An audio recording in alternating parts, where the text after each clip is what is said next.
করা হয় ও বুকিং চলছে, অলরেডি কিন্তু বুকিং চলতেছে এখন। তো এদেরকে পরিপাটি করার জন্য অনেকগুলো কিন্তু স্টাফ আছে। ওরে বাবা, জীবনে কখন আমি এত গরু দেখিনি। এত গরু কোত্থেকে কালেক্ট করছে এরা? ওরে বাপ রে বাপ, সবই হচ্ছে দেখা যাচ্ছে ষাট।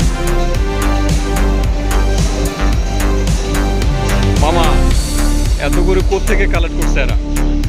এত গরু কোত্থেকে কালেক্ট করছে? ওরে বাবা, এর পাশে যে আরো,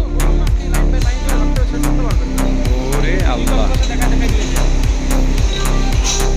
দেখেন কি পরিমাণ সার এক একটা সিরিয়ালে। এবং জায়গাগুলো কত কিন্তু একবার নিখুঁত পরিষ্কার, সব ট্রেন বাই ট্রেন জায়গা করা আছে।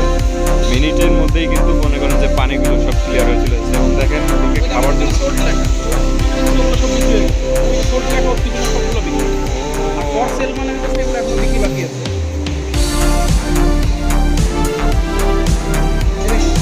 ভাই, দেশে বাড়ি কোথায়? ময়মনসিংহ। এখানে কতগুলো গরু আছে বলতে পারেন? 2800। ও ভাই বলতেছে এখানে 2800 গরু আছে। আমি তো জীবনে কখনো এত গরু দেখি না, আমি তো ফার্স্ট টাইম এত গরু দেখে অবাক। এখানে কিন্তু এদেরকে খুব যত্ন নেওয়া হয়। দেখেন প্রত্যেকের জন্য সব কিছু আলাদা আলাদা, কত পরিষ্কার। হ্যাঁ, এবং দুর্গন্ধ নাই কিন্তু।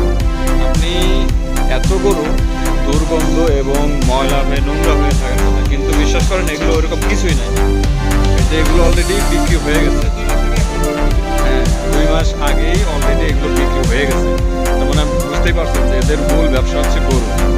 শরীফ কোম্পানির মূল ব্যবসা হচ্ছে গরু, যা আমার কাছে মনে হচ্ছে।